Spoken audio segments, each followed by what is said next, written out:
Positiva, la aseguradora de todos los colombianos. ¿Sabías que el uso adecuado del tapabocas es vital para prevenir el contagio del COVID-19? Mantengamos la distancia para estar juntos de nuevo. ¿Necesitas salir de tu casa para comprar suministros, pasear a tu mascota, hacer ejercicio, ir al trabajo o realizar alguna otra actividad en espacios públicos? Entonces es indispensable que uses tapabocas siempre. Hemos preparado para ti algunas recomendaciones sobre el buen uso del tapabocas para tu cuidado, el de tu familia y las demás personas que te rodean. ¿Qué hacer antes de usar el tapabocas? Lava tus manos con abundante agua y jabón. Si no es posible hacerlo en ese momento, higieniza tus manos con gel antibacterial previo al uso del tapabocas. Recuerda estos pasos para un lavado de manos ideal. Lava tus manos antes y después de ponerte o quitarte el tapabocas, manipular dinero, comida y elementos de uso general, cada 3 horas durante 40 a 60 segundos. ¿Cómo hacerlo? Moja con abundante agua tus manos. Utiliza suficiente jabón. Frota los dedos y la parte interna de las manos. Frota cada dedo y uñas individualmente. Lava también la parte superior de las manos. Recuerda lavar tus muñecas. Enjuaga con abundante agua, que no queden residuos de jabón. Utiliza una toalla de papel para cerrar la llave. Seca muy bien tus manos con una toalla desechable. ¿Cómo ponerte el tapabocas? Siempre debes tomarlo de las tirillas y así mantener descontaminada la parte central. No lo toques mientras lo llevas puesto. Si debes hacerlo, lávate las manos antes y después de manipularlo. El tapabocas debe cubrir completamente la nariz, la boca y el mentón. Su uso inapropiado es tan peligroso como no utilizarlo. Mientras lo tengas puesto, procura no tocar tu cara. En caso de hacerlo, también debes lavar o desinfectar tus manos.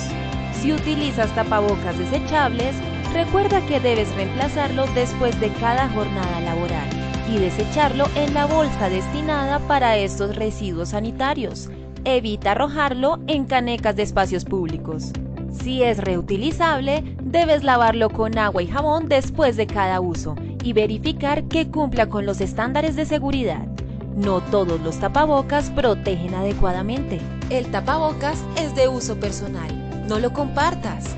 Evita dejarlo sobre cualquier superficie y no lo guardes en el bolsillo o en tu maleta. Practica todo el protocolo de limpieza y desinfección que la empresa haya implementado para retomar actividades. Sé cuidadoso con los elementos de bioseguridad asignados para tu cuidado personal. También es tu responsabilidad ser cuidadoso y desinfectar tu puesto de trabajo. La responsabilidad y la prevención es compromiso de todos. Positiva, la aseguradora de todos los colombianos.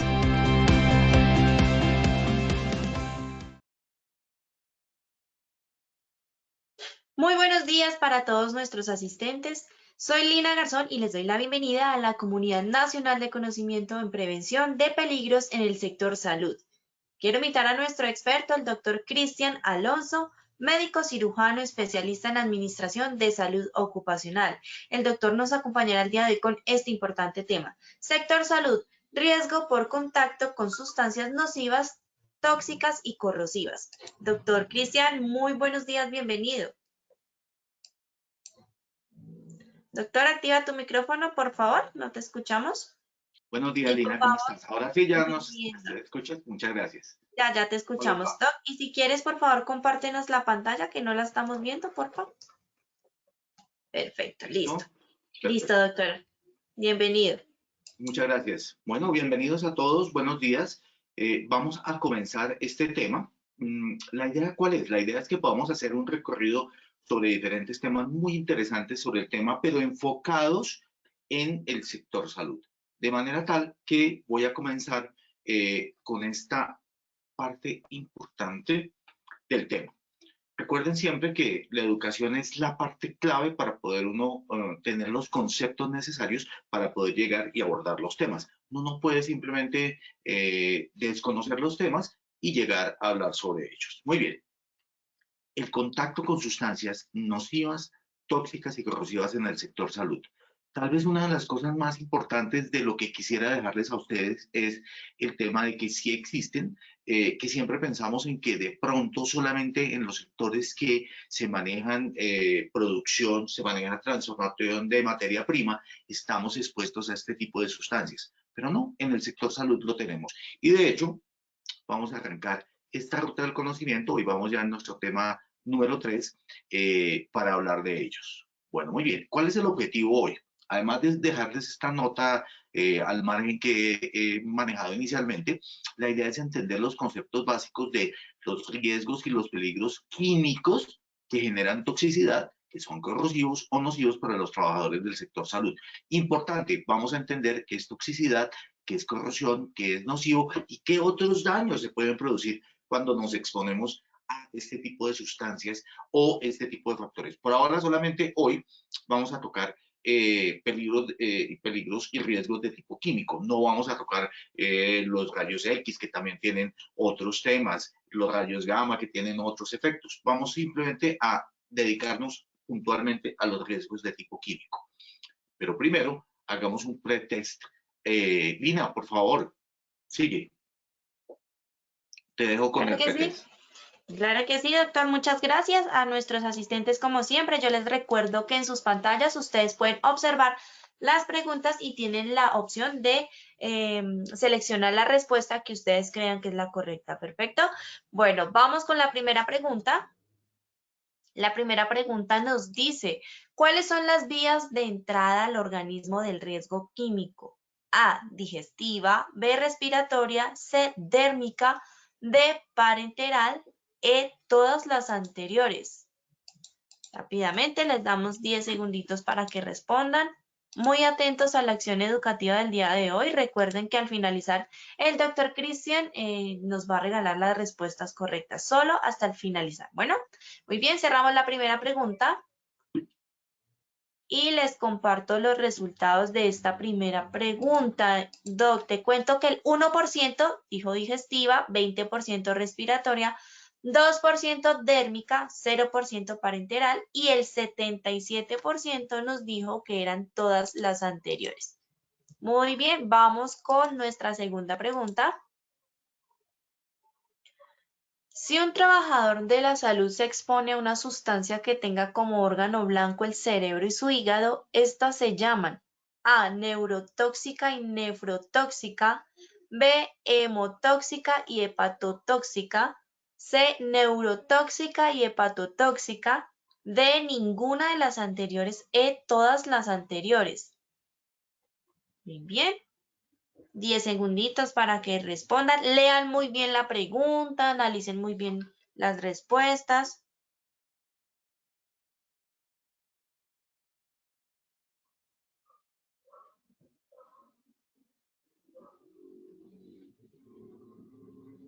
¿Listo? Muy bien, muy bien. Listo, cerramos la segunda pregunta y les comparto los resultados. Doc, te cuento que el 19% nos dijo neurotóxica y nefrotóxica, 10% hemotóxica y hepatotóxica, 52% neurotóxica y hepatotóxica, 6% ninguna de las anteriores y el 13% nos dijo todas las anteriores. Listo, vamos con nuestra tercera y última pregunta. ¿Cómo se evalúa en el ambiente el riesgo químico? A, métodos colorimétricos, B, bombas de muestreo personal, C, explosímetros o muestreadores, D, ninguno de los anteriores, C, E, todas las anteriores. Muy bien, 10 segunditos para que respondan.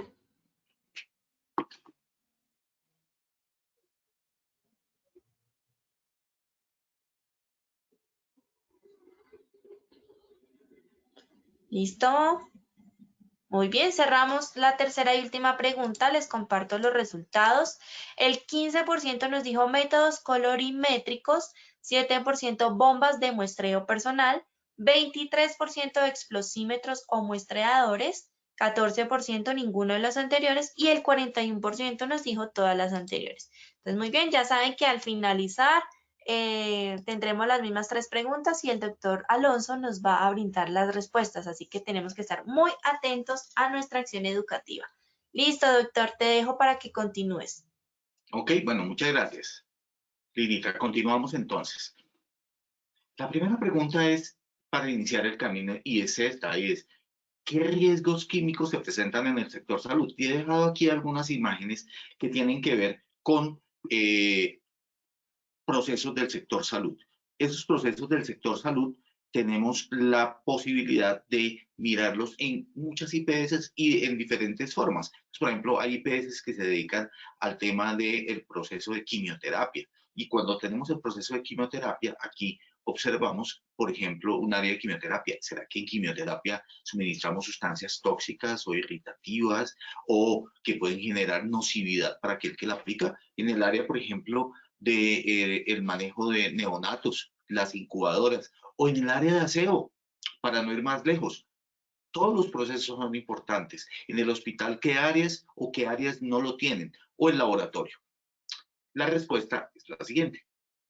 Tenemos la exposición a muchas sustancias que tienen estas características. Entonces, lo primero que les voy a contar son los citostáticos en el área de quimioterapia. Entonces, citostáticos como la darabicina, la daunorubicina, la ciclofosfamida, la doxorubicina, el fluoracilo, pueden generar procesos como irritatorios de las vías respiratorias, cefalea, irritación de la piel. Igual pasa con la ribavirin y la pentadabina. Miren, es muy importante que cuando nosotros generemos estos procesos tengamos en cuenta que no solamente es el paciente el que lo está sufriendo, sino que las personas lo están sufriendo y lo están recibiendo como parte de sus acciones de salud.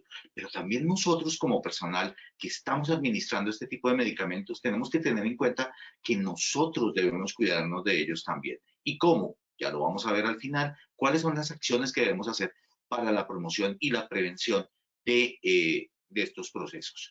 ¿Cómo promovemos la salud y cómo prevenimos la enfermedad?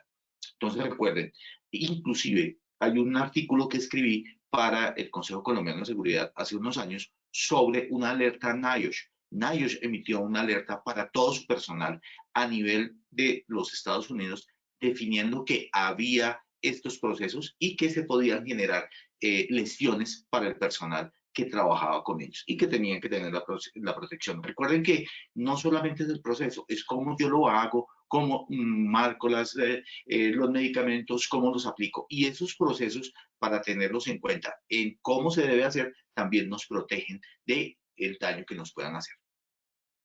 Miremos, por ejemplo, qué pasa en una unidad de cuidado neonatal donde están nuestras incubadoras.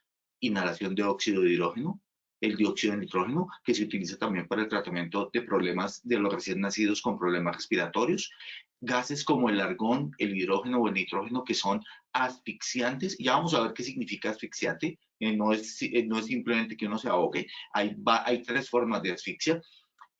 O sistemas como el STERR, que son sistemas de esterilización por plasma de peróxido de hidrógeno, o el sistema PlasLight, que utiliza otras sustancias.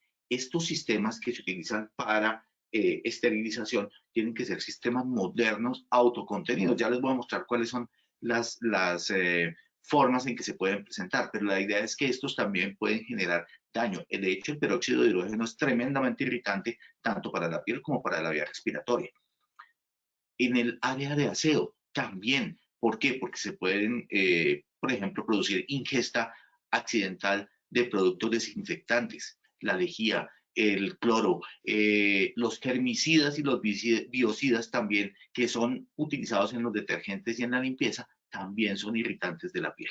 Entonces, tenemos que tener en cuenta que estos contactos se pueden dar, pero lo importante no es eso. ¿Se acuerdan que al inicio hemos dicho en nuestra primera conferencia sobre cuáles eran los pasos? El primer paso es identificación. Y para la identificación de un peligro y de un riesgo, después cuando se evalúa, es saber que él existe. Por ende, le tenemos puesto los ojos al factor de riesgo o al peligro para poderlo identificar. Existen muchos tipos de riesgos químicos, ¿no es cierto? Hablamos de líquidos envasados, de nieblas, de humos, de material particulado, de gases, de vapores. Importante que, más que estas clasificaciones que son netamente taxonómicas, es decir, netamente de clasificación, Lo importante es para qué nos sirven. Y en riesgo químico, específicamente con estos que estamos hablando para el sector salud, es importante entenderlo por órgano blanco o por órgano diana. ¿Qué significa eso? Y de eso se trataba una de nuestras preguntas. Es decir, ¿cuál es el órgano al cual puede apuntar? Tenemos que recordar una cosa que es clave, y es que estas sustancias a veces son de un solo órgano, a veces atacan muchos órganos, son sistémicas. ¿Cómo elige la sustancia hacia dónde irse y hacia dónde generar daño? Pues depende de muchas cosas, pero básicamente depende del individuo, de las condiciones en las cuales se generó la exposición al riesgo. Entonces, nuestro órgano blanco no siempre es igual. El hecho de que algunas personas, que eso es algo que he oído muchas de manera frecuente, y es que aquí es la primera vez que se presenta. Bueno, pero ya se presentó. El hecho de que no se presente en un momento determinado de la historia de un proceso no significa que el peligro no esté, significa solamente eso, que en ese momento no se ha producido. Entonces, si el órgano blanco, es decir, el órgano diana, recuerden que la diana es la diana de tiro, donde usted o dispara o lanza una flecha, y es el centro. Entonces, las sustancias químicas, en este caso nocivas y tóxicas, irritantes, tienen la facultad de llegar directamente a estos órganos. Entonces, puede ser que se produzca en el órgano de entrada, y ya vamos a ver cuáles son las vías de entrada, o se produzcan después de haber entrado en todo un proceso que se llama la toxicocinética del contaminante, en este caso, al pasar por el cuerpo, desde que se ingiere, se transporta, se deposita y se excreta finalmente. Esos procesos que llamamos toxicocinética pueden dejar en cualquiera de estos, pero sobre todo cuando llega a la distribución y al almacenamiento, daño. En este caso, si daña el hígado, serán hepatotóxicos. Si dañan el riñón, serán nefrotóxicos. Si dañan el sistema nervioso, y óigase bien, puede ser a nivel de cerebro, puede ser a nivel de los nervios como tal, de los nervios periféricos, se llaman neurotóxicos. Creo que eso es muy fácil. Lo mismo que el que va a daño en sangre, que se llaman hematotóxicos. Y no se preocupen por los nombres. Lina sufrió un poquito ahorita cuando les estaba leyendo la pregunta, pero es obvio, estas son palabras que utilizamos de manera técnica. Entonces yo me prefiero con las palabras de manera técnica más bien explicarlas que obviarlas. Es mucho más fácil irlas entendiendo para ir soltando un poquito también la lengua cuando se repiten estas palabras. Entonces, cuando se aplica o se daña o su órgano blanco es la sangre, hablamos de hemato, como hematotóxicos. Muy bien. Importante esto. Una sustancia puede tener uno o varios órganos, o en algunas personas no va a tocar ninguno. Como les dije, depende también de la respuesta idiosincrática. Hay personas que reaccionan a muy poca cantidad de sustancia y otras que reaccionan a gran cantidad de sustancia. Y ahorita vamos a ver cómo pueden ser esos daños cuando hablamos del individuo. Muy bien.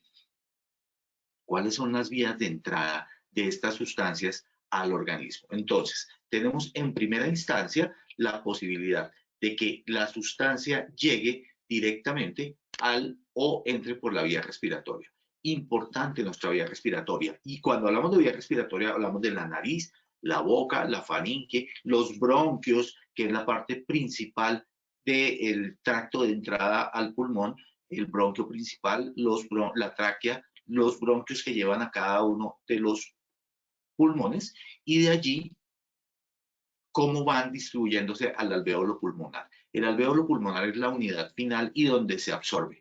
Recordar esto que es importante. Cuando usted es una persona que consume, por ejemplo, sustancias como el cigarrillo, que fuma, usted está inhabilitando su sistema de defensa.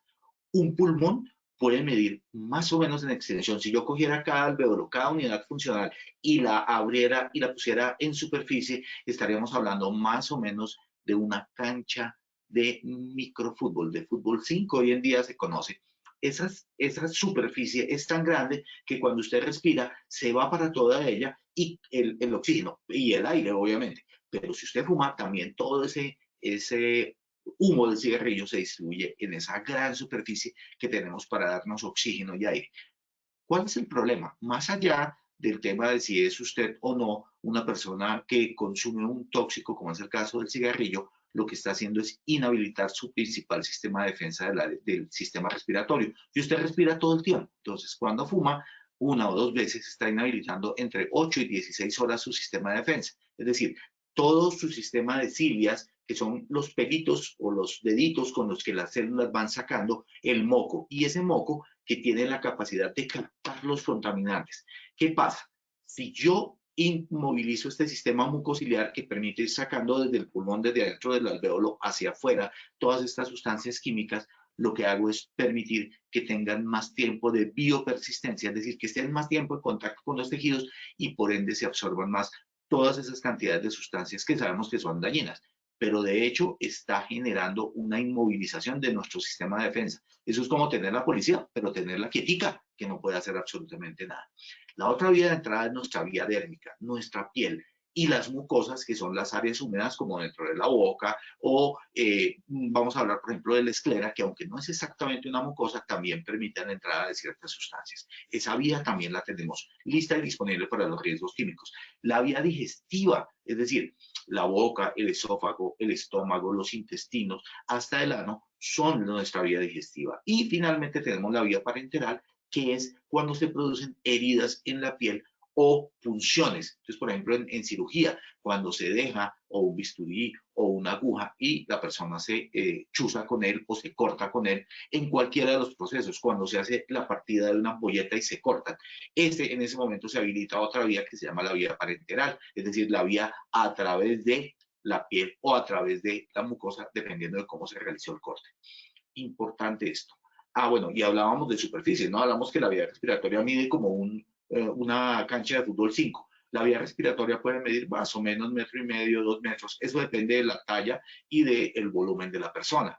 Pero son 2 metros para penetración de sustancias. Y eso depende, como en las cremas, de esa grasita que se tiene para que se pueda unir muy bien. Por ejemplo, cuando se utilizan plaguicidas en los procesos de manejo de las diferentes plagas que se generan en los procesos, este tema de plaguicidas, por ejemplo, también se absorbe a través de piel y se absorbe muy bien porque tiene unas características espectaculares para absorberse por la vía de piel. Pero ¿qué es importante aquí? Estas dos vías son connaturales a nuestro proceso, pero hay vías que se habilitan por malos hábitos, como es el caso de la vía digestiva. ¿Por qué? Porque resulta que yo no estoy siempre abriendo mi boca para ingerir este tipo de sustancias que están en el proceso. ¿Cuándo se habilitan? Por ejemplo, cuando consumo alimentos en mi área de trabajo. Entonces, esta vía es de este tipo. Y hay unas vías que son accidentales, como es el caso de la vía parenteral. Cuando se produce un accidente, se habilita esta vía que no era viable en un momento determinado para la entrada de una sustancia. Muy bien. Importante también cuando estamos mirando esto, ¿cuáles son las unidades de medida con las cuales nosotros vemos estas sustancias? Pues depende de qué, depende de la forma en que se presenta el producto. Entonces, si es un gas o un vapor, por ejemplo, los que utilizamos para esterilización, yo lo puedo medir en partes por millón o en miligramos por metro cúbico. ¿Por qué esto es importante? Porque las unidades de medida me permiten entender cómo viene la concentración que se produce en el aire y esta la vamos a ver en los diferentes estándares. Por ejemplo, los estándares que utilizamos en Colombia, que ya los vamos a ver, que son los de ACGIH, que es la Conferencia Americana de Higienistas Industriales Gubernamentales, me permite y me dice cuál es el máximo permisible que es saludable para, o no saludable, pero que no produce daño o que no aumente el riesgo de enfermar por una sustancia. Si estamos hablando de un aerosol, estamos hablando del mismo tipo de unidad de medida. Pero cuando hablamos, por ejemplo, de polvos o de humos o de fibras, yo puedo hablar de fibras por metro cúbico, por ejemplo, o fibras por centímetro cúbico. Utilizamos fibras, sí, por ejemplo, el algodón es una fibra, el asbesto es una fibra y puede estar en el aire, entonces es importante tenerlo en cuenta y se refiere al volumen en el aire. Partículas líquidas, obviamente uno ya lo mide, por ejemplo, en mililitros o miligramos del contaminante. Y líquidos lo puedo medir en medidas de volumétricas, como es el caso del metro cúbico o del litro. O sólidos, pues obviamente por su peso. La idea, ¿cuál es? Que sepamos que existen y para poderlas trabajar en el aire y para poderlas medir, debo saber cuál es su unidad de medida. Muy bien, ¿cómo se detectan? ¿Cómo podemos medir estas sustancias en el aire? Existen en el aire de trabajo. Ahora, ¿cómo los mido? Yo puedo utilizar varios sistemas. Hay sistemas de lectura directa, como es el caso de los que están a la derecha, que son para medir in situ. Yo puedo hacer captadores de contaminantes en el mismo sitio. Ahorita les voy a mostrar cómo se puede realizar, y captar en el aire que estoy trabajando y directamente hacer una lectura, que es el caso, como les decía, de los tubos colorimétricos y de los captadores o muestreadores que tenemos acá, o explosímetros, por ejemplo. Estos son para oxígeno, para monóxido de carbono. Y esta que aparece a su izquierda, que es una bomba de muestreo personal. Muy bien. Miremos los métodos de lectura directa. Entonces, en los tubos colorimétricos, que son estos que tenemos aquí a mano derecha, cada sustancia tiene un tubo distinto. Y como lo estamos viendo en esta gráfica aquí pequeña, por ejemplo, este es de ésteres fosfóricos, el tubo tiene un color, y cuando yo hago el muestreo, fíjense que aquí tengo un muestreador, este es un Drager, esto es simplemente una marca. Yo coloco el muestreador luego de haber roto las puntas, esto para habilitar que el aire pase a través de él. ¿Y cómo hago que pase a través de él? Como ustedes ven, él lo está sosteniendo con la mano y hace un número de bombeos que depende del tipo de muestreador. Yo voy a hacer el bombeo y voy a hacer pasar el aire en el cual estoy, en ese ambiente, y va a pasar a través de esta tubo colorimétrico, y cuando entra en contacto con la sustancia va a generar un cambio en el color. Entonces aquí pasó de amarillo a rojo, y aquí ustedes ven diferentes colores. Cuando esté en blanco y no cambia, es decir, cuando se mantiene amarillo, como lo ven acá, es que la sustancia no está en el aire. Esto no se lleva todos los tubitos que quiera y después mira a ver qué sustancias hay. No, yo tengo que saber previamente qué procesos tengo en esa área para poder elegir cuál es el muestreador que voy a utilizar. Esta es una forma de hacerlo y me da una lectura directa. Me dice que está la sustancia, más no me está diciendo cuánto hay de ella. Me da una medida pequeña, que es la que cabe en el muestreador. También estos son tubos colorimétricos. Hay muestreadores. Los muestreadores son sensores. Hay una anécdota muy interesante, y es que en la antigua Roma, y más atrás inclusive, se utilizaban muestreadores. Y dirán, bueno, pero ¿cómo así? Muestreadores circuitos eléctricos, esto es una cosa que me está mostrando digital. ¿Cómo puede ser que existan? Pues sí, antes habían muestreadores. ¿Cuáles? Los pajaritos que dejaban los canarios, o distintos tipos de pájaros que dejaban, por ejemplo, a las entradas de las minas. Y obviamente ellos indicaban, por ejemplo, la cantidad o la disminución de oxígeno, o el aumento de CO2, o el aumento de monóxido de carbono. Al morir, indicaban que había un peligro. Esto mismo hacen los muestreadores, es decir, ellos nos pueden decir cuál es la cantidad de H2S, de ácido sulfúrico, de monóxido de carbono, de dióxido de carbono o de oxígeno en un proceso determinado, que es muy importante. Entonces, yo puedo tener estos muestreadores que también son puntuales, me están mostrando la concentración ambiental en un momento del tiempo.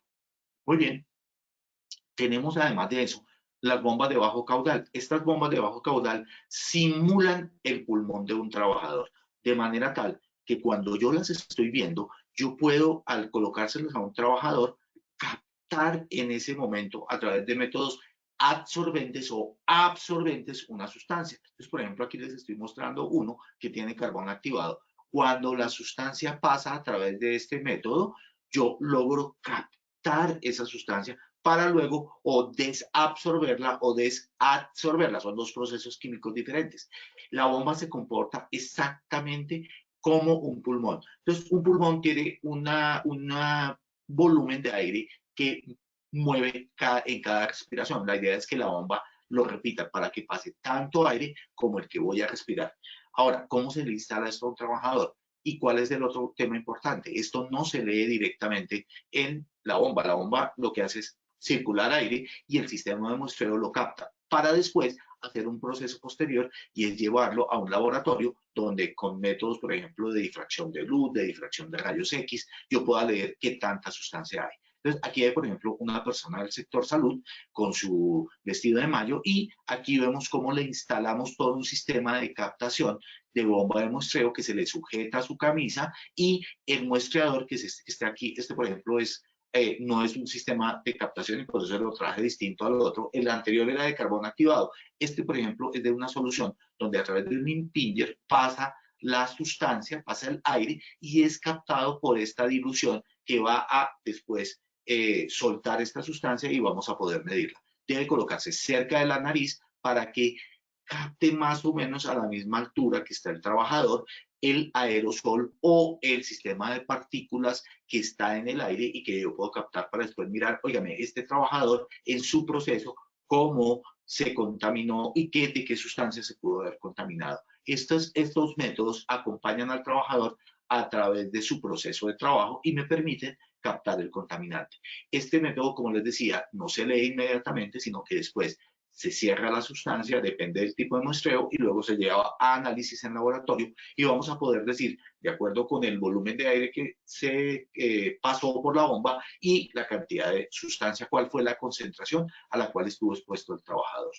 Nosotros tenemos la posibilidad, como seres humanos, de tener unos niveles que podemos manejar de estas sustancias. Y por encima de ciertos niveles no estaría permitido porque me aumenta el riesgo de enfermar. Pero ¿cómo sabemos eso?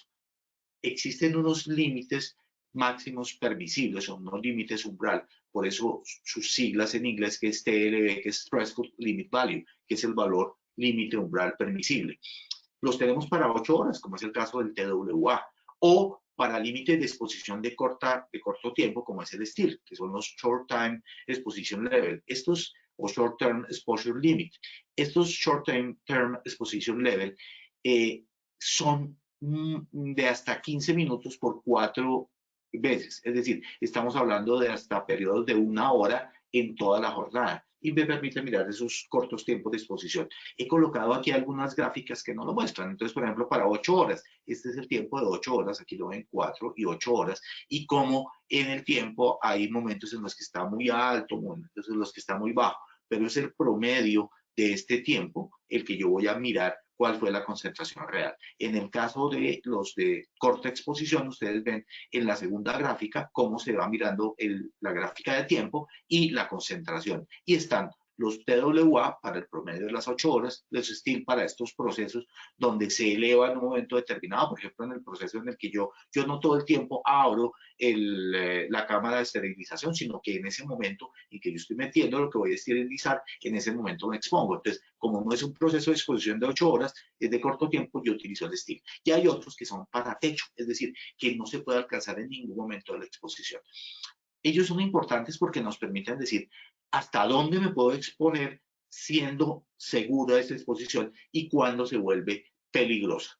En Colombia fueron adoptados mediante la resolución 2400 en el artículo 154, pero también después fueron aprobados por las GATIS o las Guías de Atención Integral en Salud Ocupacional, que además de eso, por ser norma en Colombia, han ido manejando para ciertos peligros, en este caso los químicos también están expuestos allá y las sustancias, por ejemplo, las sustancias cancerígenas tienen sus límites allí a través de la ACIH. Hay varios estándares, hay estándares de la Unión Europea, de hecho en Estados Unidos no solamente existen los TLVs de ACIH.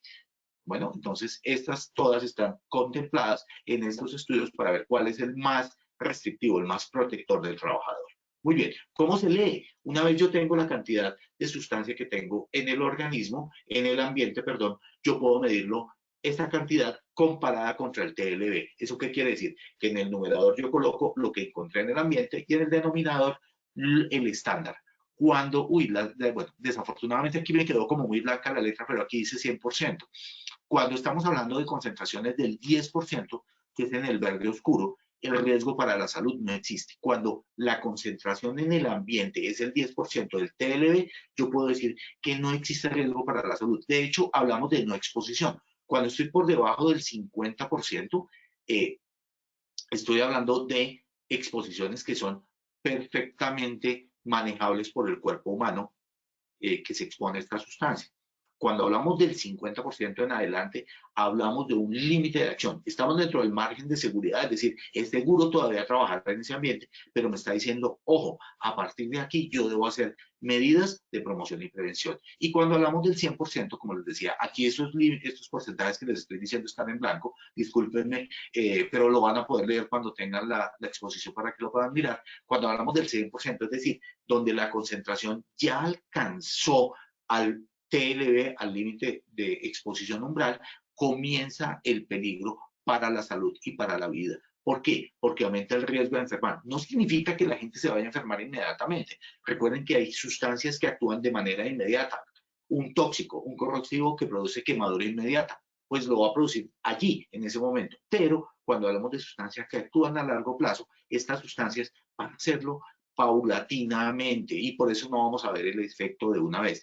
Y eso hace que sea peligroso para nosotros como trabajadores cuando le tomamos como mucha confianza al proceso y cuando decimos, no, yo esto lo he hecho muchas veces y no me ha pasado nunca, yo soy vaquiano, yo sé manejarlo muy bien. Bueno, pues también puede suceder que si no estamos claros de que esto nos puede suceder, no nos protejamos y como el efecto es a largo plazo, no lo vemos inmediatamente. Lo vamos a ver a largo plazo. Y recuerden una cosa siempre, y es que no importa con cuánto te indemnicen, no importa de cuánto sea la pensión, es tu salud, es tu vida. Y ese tiempo que se nos acorta la vida no se arregla con plata. Ese tiempo que no compartimos con nuestras familias o con nuestros hijos o con nuestra esposa, pues no se arregla de esa manera.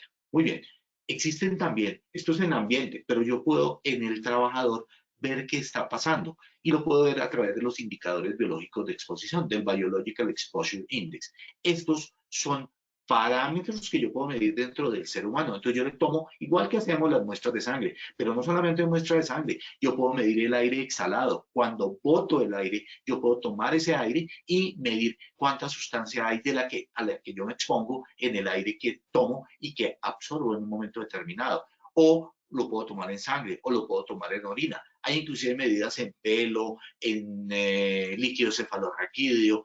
Esas sustancias son el parámetro que yo voy a ver y lo voy a comparar. El medio biológico tiene que ser el apropiado y en el momento apropiado. Entonces, cuando tengan esto en sus trabajos, en la IPS, en el consultorio, uno podría tomar estas medidas para ver qué está pasando dentro del trabajador. Porque una cosa es lo que pasa en el ambiente y otra cosa es lo que pasa adentro del trabajador. Y uno tiene ciertas protecciones que pueden disminuir o atenuar ese tipo de sustancias dentro del cuerpo. ¿Qué puede suceder dentro de mi cuerpo? Pueden suceder varios tipos de procesos. Una vez ha entrado la sustancia, yo tengo efectos que dependen de la dosis. ¿Cómo es que dependan de la dosis? Por ejemplo, usted consume alcohol, se toma su traguito. Si se toma una copa, pues el efecto es 1. Pero usted se toma toda la botella, pues el efecto es pleno de neurotoxicidad, por ejemplo, que es lo que produce el alcohol. Entonces, ese tipo de sustancias depende de cuánto yo consuma, es decir, cuál dosis reciba yo. Entonces, por ejemplo, los tóxicos son dependientes de la dosis. Y ahí el TLB es supremamente útil para determinar cuándo se va a presentar. Entonces, el tóxico lo que hace es destruir la arquitectura de la célula, generar necrosis. Una necrosis es un proceso de muerte celular, de destrucción de la membrana, de alteración de una enzima. Se distribuyen por todo el organismo y buscan un órgano en especial. ¿Cuál? El órgano diana. Recuerden, hepatotóxico cuando es del hígado, neurotóxico cuando es del cerebro, buscan y lo dañan.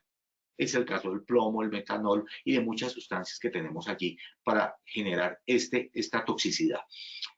Los asfixiantes como los gases, como el argón, como el hidrógeno y el nitrógeno. Les decía al inicio que existen 3 tipos de asfixia. Uno, cuando impiden que el oxígeno llegue al organismo. Esa es una forma de asfixia. La segunda, el monóxido de carbono, el dióxido de carbono, perdón, que reduce la concentración de oxígeno, es decir, desplaza el oxígeno, yo no puedo captar el oxígeno y lo que hay disponible es dióxido de carbono. O los químicos que impiden específicamente la unión del oxígeno con los gases de intercambio de la sangre y paraliza los músculos respiratorios. ¿Cómo lo hace? A través de la parálisis de los músculos respiratorios. Son los 3 tipos de asfixias que se pueden dar. El otro tiene que ver con los efectos narcóticos y analgésicos. Entonces, por ejemplo, en una máquina de anestesia que permite la salida de estos anestésicos, obviamente, para el paciente, de paso puede dejar algo en el ambiente y por eso deben haber unos muy buenos sistemas de flujo de aire que permitan que estas sustancias, que pueden ser, por ejemplo, depresoras del sistema nervioso central, no le lleguen sino al paciente, que es para quienes están hechas y que tienen un efecto de tipo terapéutico, porque eso es lo que trato de hacer, ¿no es cierto? Pero no para el trabajador que está alrededor. Los irritantes, por ejemplo, el ozono, el dióxido de nitrógeno, están y son y generan inflamación. Irritante significa inflamación. O corrosivo, que es una sustancia cáustica que puede quemar inmediatamente, destruir el tejido con su contacto. Y hay, como les digo, sustancias que se deben manejar con ciertos cuidados precisamente porque tienen unos efectos para manejo en un proceso determinado, pero que fuera de ese proceso pueden generar daño. Esos son los que dependen de la dosis. Entonces, obviamente, si me cae una gota de un corrosivo es diferente a si me regué el tanque completo sobre la mano. Y existen otros que son no dependientes de la dosis. ¿Cuáles son no dependientes de la dosis? Aquellos que no importa la cantidad pueden generar daño. Por ejemplo, el efecto alérgico. El primer contacto con una sustancia alérgica no genera daño. Es del segundo en adelante. ¿Por qué? Porque yo debo tener un proceso de sensibilización previa. Entonces, existen muchas sustancias como las resinas, el cromo. De hecho, hay citadas en este momento algo así como unas 2.500 sustancias que son capaces de ser alérgicas dentro de los listados de sustancias que uno puede manejar para este tipo de temas. Muchas sustancias son alérgicas y también depende del trastorno alérgico que tenga una persona. Entonces, no todas las personas son alérgicas a lo mismo, entonces depende de ese trasfondo. Pero, ¿qué es clave aquí? Que cada persona sabe a qué es alérgico y a qué no debe exponerse en un momento determinado en un proceso. Por otro lado, se pueden generar alteraciones del DNA y del RNA, que son las sustancias químicas que tenemos dentro de nuestro organismo y que componen nuestro sistema de información, como nuestro software, por decirlo de alguna forma. Y allí se pueden generar efectos como la mutación, es decir, alteraciones que yo puedo heredar para mis generaciones futuras. Puedo tener efectos de tipo cancerígeno, no se heredan, pero la persona que lo tiene sufre ese cáncer, eso significa cancerígenos, y teratogénicos que generan malformaciones congénitas como la que estoy mostrando allí, donde hay un niño que no tiene bracitos. Ese tipo de alteraciones teratogénicas no dependen de la dosis o las carcinogénicas, se dan cuando se tienen que dar a una cantidad indeterminada. Por eso para los alergénicos y para los cancerígenos, mutagénicos y teratogénicos es bueno tener claro que no importa la concentración ambiental, entonces el TLB allí no es muy útil. La idea es no tener contacto con ellas. ¿Cómo? A través de los diferentes elementos de promoción de la salud y prevención de la enfermedad que les voy a mostrar. Existen, además de eso, unas clasificaciones que me permiten mirar cómo son las sustancias, si ellas son cancerígenas o no, y si está demostrado que generan cáncer o no. Importante tener en cuenta que esa clasificación está, ¿se acuerdan que les había hablado del libro de ACGIH, donde están los TLBs y los BIs? Allí estas sustancias tienen una letra y un número. La letra me dice el tipo de clasificación, que es la A1, por ejemplo. Entonces, A1 es cancerígeno confirmado en seres humanos, como es el caso del benceno, el xileno, el asbesto, son cancerígenos en seres humanos y esto tienen a su lado, cuando me dicen la concentración a las que se pueden exponer, me dice A1. Cuando me dice A1 ya sé que es confirmado cancerígeno en ser humano. El A5 es que no se sospecha que sea cancerígeno confirmado en ser humano, es decir, seguro no tiene problema de cáncer. Hay otros que tienen ciertas dudas, por ejemplo, los A2 son cancerígenos en animales de experimentación que tienen unas formas parecidas a la exposición que pueden sufrir los trabajadores en un proceso determinado, o los que son A3, que son cancerígenos confirmados en animales, pero que aunque son parecidos, los estudios no confirman que haya un incremento de cáncer en humanos. O los A4, que no sabemos todavía si causan cáncer en seres humanos. Entonces, es importante entender para aquellos que manejamos los procesos de promoción y prevención que esta clasificación está para qué, para estar pendiente de este tipo de sustancias. ¿Cómo hago la promoción y la prevención? Entonces, como yo voy a entrar a hacer medidas preventivas de la enfermedad o de promoción de la salud, yo debo saber sobre cuáles debo hacerlo. Y es importante tener en cuenta que existen estos límites para saber dónde voy a actuar y cómo voy a actuar. Entonces yo actúo en 3 puntos. O sobre el foco, que es el generador del contaminante. Entonces estoy actuando sobre la máquina que me genera el proceso o sobre la sustancia que me genera el proceso contaminante. Puedo actuar sobre el medio, es decir, sobre lo que permite la difusión del contaminante, como es el aire, o puedo actuar sobre quien recibe el contaminante, que en este caso es el ser humano. Aquí estamos hablando de una metodología de 3 puntos, que detrás que hay la explicación de cómo se produce la enfermedad. El origen del contaminante, el medio que lo difunde o cuando llega a mí. Por eso también estamos hablando, por ejemplo, de las mediciones, que era lo que habíamos hablado anteriormente. En este caso, les voy a compartir, esta es una guía de sustitución de productos químicos peligrosos en el sector salud. Esta me habla de que yo puedo actuar sobre el foco contaminante de varias maneras. Entonces, lo primero que puedo hacer, primer paso, nombro un grupo interdisciplinario para liderar ese cambio de ese proceso que está generando la contaminación. Dos, ¿cómo puedo generar una sustitución progresiva de las sustancias peligrosas en un establecimiento? Si se puede hacer o no. Por eso hablo de un grupo multidisciplinario. No somos nosotros solamente en el área de promoción y prevención los que vamos a decir, venga, vamos a trabajarlo de esta manera. Sí, pero ¿hay posibilidad o no hay posibilidad de sustituirlo? Este es muy importante. ¿Por qué? Porque cuando yo sustituyo, yo elimino de una el contaminante. Pero el problema es que no todos los procesos es fácil sustituir una sustancia química. Si yo estoy dando una sustancia, por ejemplo, para hacer una quimioterapia, pues simplemente yo no puedo sustituirla porque esa es la sustancia química específica que debo trabajar allí. Pero se puede hacer. Puedo realizar en el tercer paso un diagnóstico para identificar todas las sustancias químicas que se utilizan en el establecimiento. El paso 4, que es generar una política de compras para ir sustituyendo progresivamente los químicos peligrosos. Paso 5, poner en marcha el programa de sustitución y de compuestos químicos. Y un paso 6, documentar los avances. Entonces yo estoy, por ejemplo, haciendo un proceso de limpieza, de desinfección de superficies, por ejemplo, y encuentro que esa sustancia es demasiado peligrosa o demasiado irritante en un momento determinado. Yo puedo sustituirla por otra y puedo hacer todo el estudio para poderlo mirar. Esta guía se las dejo, les va a quedar en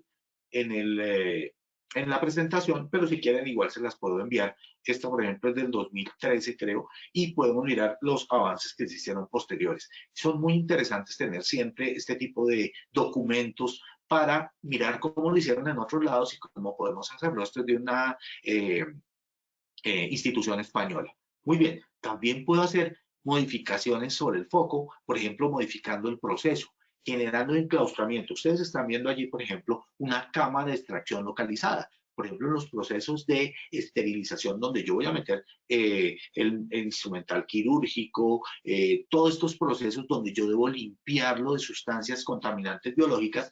Ojo, no estoy hablando del riesgo biológico, estoy hablando del riesgo químico de la sustancia que lo limpia. Entonces, usualmente yo debo dotarlo de sistemas cerrados, automáticos, que eliminan y neutralizan el producto, porque la idea no es coger el producto y sacarlo de mi proceso y botarlo al aire, porque contamino el aire. Entonces, yo debo, cuando lo saque, filtrarlo y neutralizarlo para que no contamine el ambiente, porque puedo enfermar también mi ambiente. Y es importante que seamos productores y seamos prestadores de servicios que sean ecológicos y que sean protectores del medio ambiente en el cual estoy. Entonces yo puedo hacer un encerramiento con una barrera física entre el operario y el foco contaminante. Puedo utilizar métodos húmedos de manera tal que si la sustancia con el agua se puede captar, yo puedo limpiar, por ejemplo, con un método húmedo y esto va a eliminar la posibilidad de que se incorpore al aire la sustancia y se vuelva material particulado y yo la respire. Extracciones localizadas, claro, también el orden y la limpieza. Recuerden que tener mi sitio de trabajo ordenado y limpio también previene que yo me exponga a esa sustancia. Muy bien. Estos son, por ejemplo, métodos de ventilación. Entonces yo puedo tener ventilación natural, donde yo he calculado cómo entra el aire frío, cuál es la temperatura del aire en mi sitio de trabajo y cómo ese flujo por temperatura va a limpiar y va a permitir que en la medida en que entre aire limpio, se va a llevar el aire que tiene un poco de contaminación o mucha contaminación. También lo puedo hacer por ventilación mecánica forzada, donde yo tengo ventiladores que me permiten la entrada de aire por un lado y la sacada de manera forzada con un ventilador que extrae el aire. Y al final voy a tener estos métodos que me permiten tener filtros de ese aire. Entonces, por ejemplo, aquí puedo mostrar este filtro que tiene polvo para polvo y pelusas, otro que tiene un carbón activado que me permite captar gases, por ejemplo, o olores tóxicos, y otro que son filtros que me permiten que no salgan ni virus, ni bacterias, ni órganos, ni hongos, ni polen. Estos filtros se pueden colocar en el aire en general y me permiten realizar la limpieza de este aire y de paso no solamente no contaminar el ambiente, sino no contaminar mi ambiente de trabajo y limpiarlo. Muy bien. también está el tema de los elementos de protección personal. ¿Cuáles? El adecuado. Una mascarilla quirúrgica, por ejemplo, permite el paso perfecto de gases sin ningún problema. Luego yo tengo que ver cuál es el tipo de sustancia a la cual me voy a exponer para saber cuál es el tipo adecuado de elemento de protección personal. Si voy a utilizar una full face, es decir, una máscara que me cubra de manera completa la cara. Pero ¿cuál es el filtro que utilizo? Un filtro para gases orgánicos, un filtro para gases inorgánicos. Yo debo elegir esto una vez he sabido cuál es. Y esto está en las fichas que ya vamos a mirar de las sustancias. Entonces me va a permitir, si yo voy a utilizar una sustancia determinada, un elemento de protección determinado. Me gusta mucho lo que ha pasado en términos de conciencia con el COVID, porque ha permitido entender que aunque el elemento de protección personal es incómodo, debemos utilizarlo. Y esto me sirve para otros temas, porque yo sé que todos ustedes, cuando han trabajado estos temas de promoción y prevención, saben lo difícil que es que la gente utilice los elementos de protección personal. Eso fue objeto de nuestra clase anterior, de nuestra conferencia anterior. Muy bien, el entrenamiento de instrucción, teniendo en cuenta que hablamos con adultos, cómo llegarle a este adulto y cómo manejarlo. El etiquetado acaba de salir la resolución 77.3 o 773 de 2001 sobre etiquetado de productos químicos a través del sistema global armonizado, que es un sistema global que nos va a permitir unificar la forma en que se maneja. Sin embargo, igual tenemos que tener el manejo de los anteriores. ¿Para qué? Para poder entender las sustancias que estamos manejando, si son corrosivas, estos son símbolos universales de toxicidad, de corrosión, de explosividad, que me permiten entender que esta sustancia lo puede tener y que la sustancia, cuando yo miro el recipiente en el que viene, saber de qué se trata. El bloqueo y el etiquetado, cuando estoy haciendo un proceso donde yo coloque etiquetas que me adviertan sobre el producto o bloqueos para evitar que me dejen encerrado, por ejemplo, en un área donde estoy realizando un proceso de limpieza. Recuerden, las fichas de datos de seguridad que deben contener cuáles son los elementos de protección, utilizar información precisa. El laboratorio o la empresa fabricante del bien es responsable de la comercialización y por ende me debe entregar estas fichas cuando yo lo compro, de manera tal que en mi política de compras yo sepa que siempre me deben entregar mi ficha de datos de seguridad. Cuando yo reenvaso un producto químico, se puede producir que digo, ay, es que voy a utilizar esta sustancia con la que voy a limpiar, la voy a transvasar para poderla llevar. Yo no me voy a llevar el galón completo, el de 5 galones o el de 10 galones, pero sí lo voy a llevar en un envase pequeño. Si yo voy a transvasar, yo debo realizar el etiquetado y el marcaje de esa sustancia en ese recipiente nuevo. No hay idea que yo la coloque, por ejemplo, en una botella de gaseosa y después se me olvida que lo transvasé y me la tomo. Eso es muy importante y sucede con alguna frecuencia. Y punto clave que quiero dejarle para todos ustedes. No coma, no fume y no beba en su lugar de trabajo. Los vapores tóxicos se pegan a las comidas y a las bebidas y usted los ingiere, habilitando, por ejemplo, una ingesta de una materia tóxica o nociva o corrosiva de manera accidental. Linita, creo que es hora de nuestro sondeo final. Muchas gracias. La idea era esta. Sé que, digamos, hay mucho concepto, pero ustedes lo van a poder responder después. Y si tienen alguna pregunta, la pueden hacer ahorita al final. Lina, hagamos nuestro sondeo de final para ver cómo responden esta vez las preguntas y miramos cuáles eran las respuestas. Claro que sí, doctor, muchas gracias. Bueno, vamos a realizar el sondeo, nuestro post-test. Muy bien, vamos con la primera pregunta. La primera pregunta nos dice, ¿cuáles son las vías de entrada al organismo del riesgo químico? A, digestiva, B, respiratoria, C, dérmica, D, parenteral, E, todas las anteriores. Vamos a ver qué dicen ustedes. Contesten por favor rápidamente 10 segunditos.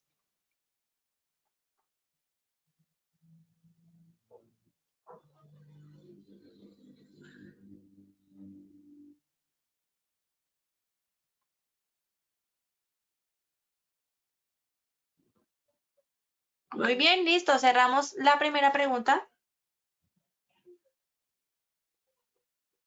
Y les comparto los resultados. Si quieres, aquí, Linita, de una vez decimos la respuesta correcta. ¿Listo? Efectivamente, todas las anteriores son correctas, de manera tal quienes que respondieron digestivo, que es es accidental. Recuerden, la vía respiratoria también es una vía por la que entra, de hecho es la que más fácilmente genera la entrada de productos químicos, pero todas ellas, todas las 4, son la respuesta. Y veo que hubo un cambio en el tema y ya tenemos que todas las anteriores con el 88%. Muy bien. Muy bien, listo, muy bien. Vamos con la segunda pregunta. La segunda pregunta nos dice, si un trabajador de la salud se expone a una sustancia que tenga como órgano blanco el cerebro y su hígado, estas se llaman A, neurotóxica y nefrotóxica, B, hemotóxica y hepatotóxica, C, neurotóxica y hepatotóxica, D, ninguna de las anteriores, E, todas las anteriores. Rápidamente, 10 segunditos para que contesten. Y ya el doctor nos va a regalar la respuesta correcta. ¿Listo? Muy bien. Listo, cerramos la segunda pregunta. Doc, cuéntanos, ¿cuál es la respuesta Perfecto, correcta? perfecto, muy bien, como está allí la mayoría, se llaman neurotóxicas y hepatotóxicas. Recuerden, neuro, cerebro, hepato, hígado. Muy bien, a donde le apuntaron, ahí era efectivamente. Recuerden, son palabras técnicas, lo único que quiero es simplemente no complicarlos, como nos pasa, como le pasó a Lina al leer estas palabras que obviamente son muy técnicas y que requieren que uno esté en contacto con ellas todos los días para poderlas pronunciar de manera adecuada, o como me pasó a mí, que a veces por los brackets se me dificulta hacer la dicción de una palabra, pero no importa, lo importante es que ustedes tengan claro que es neuro para el cerebro y hepato para el hígado, neurotóxica y hepatotóxica. Muy bien, Linita, cambió totalmente la Perfecto. tendencia. Listo, muy bien, nos fue bien. Listo, vamos entonces ya al finalizar, ya tercera y última pregunta. ¿Cómo se evalúa en el ambiente el riesgo químico? A, métodos colorimétricos, B, bombas de muestreo personal, C, explosímetros o muestradores, D, ninguno de los anteriores, E, todos los anteriores.